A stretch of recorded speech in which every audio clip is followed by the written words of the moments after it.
Et une fois que vous aurez compris ça, et pourquoi vous aussi, vous avez vécu une ou plusieurs transitions, alors on pourra répondre à la question qui nous intéresse dans cette vidéo, à savoir, les hommes trans sont-ils des ordures comme les autres? Ça nous amènera à parler des femmes et à comprendre pourquoi considérer les hommes trans comme n'importe quel homme, c'est-à-dire comme une ordure, c'est dans le bien de tous. Donc à la question, les hommes trans sont-ils des ordures comme les autres?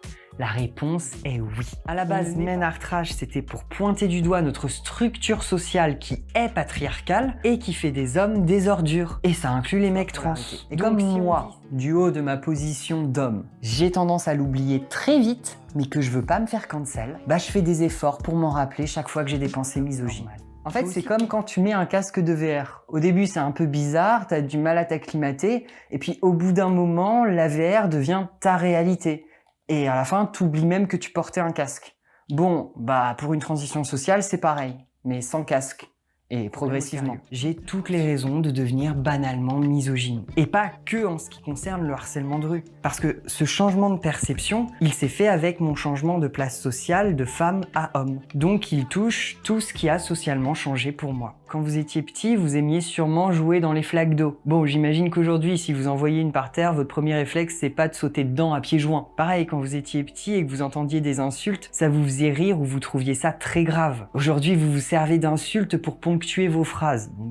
Et puis, rappelez-vous ce que vous avez ressenti la première fois qu'on vous a appelé monsieur au lieu de jeune homme ou madame au lieu de jeune fille. Vous avez sûrement trouvé ça très bizarre, voire même gênant. Et puis, vous avez fini par vous y habituer. Et aujourd'hui, vous trouvez ça normal. Votre place dans le monde social, elle a changé. Votre expérience et votre perception de ce monde social ont changé en conséquence. Et ça s'est fait tout seul, inconsciemment, au fur et à mesure que vous passiez de la position sociale d'enfant à celle d'adulte. On pourrait appliquer la phrase de Simone de Beauvoir à ce processus. On ne naît pas adulte, on le devient. Comme vous vous êtes adapté à votre nouvelle position sociale d'adulte, je me suis adapté à ma nouvelle position sociale d'homme. On ne naît pas homme, on le devient. Et il existe plein d'autres exemples parce que chaque fois qu'on passe d'une position sociale à une autre, on fait une transition sociale plus ou moins longue et plus ou moins flagrante.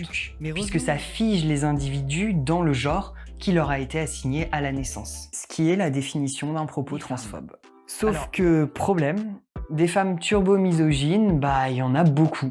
Il y en a même qui en font un métier. Thaïs Descuffion, la militante zémourienne pour ne citer qu'elle, elle a une chaîne YouTube entière dédiée à la misogynie. Et là, je vous prends un cas extrême, mais des femmes qui luttent contre les droits des femmes, les droits de certaines femmes, ou les droits de n'importe quel autre groupe social, bah c'est plutôt courant en fait. Les femmes ne sont pas meilleures que les hommes. Parce que aucun groupe social ne dispose du monopole de l'humanité. Dans ce cas-là de meilleur, mais aussi dans ce cas-là de pire. La question que tout le monde se pose maintenant, c'est de savoir comment est-ce que nous, les hommes trans, on fait pour ne pas devenir problématiques, alors que tout notre monde social nous y encourage. On prend de la testostérone. Faut aussi comprendre que, à partir du moment où vous êtes transphobe avec les hommes trans, vous l'êtes aussi par ricochet avec les femmes trans. Parce que si vous considérez que les hommes trans, malgré leur transition, gardent une perception du monde de femme et restent gentils, bah vous allez considérer que c'est pareil pour les femmes trans. Que malgré leur transition, elles gardent une perception du monde d'homme et restent des ordures. Donc, pour éviter d'être transphobe de cette manière, et pour le bien de tous et toutes, le mieux, c'est de considérer que les hommes trans sont bel et bien des ordures. Et d'arrêter d'utiliser le slogan « Cis Men Are Trash ».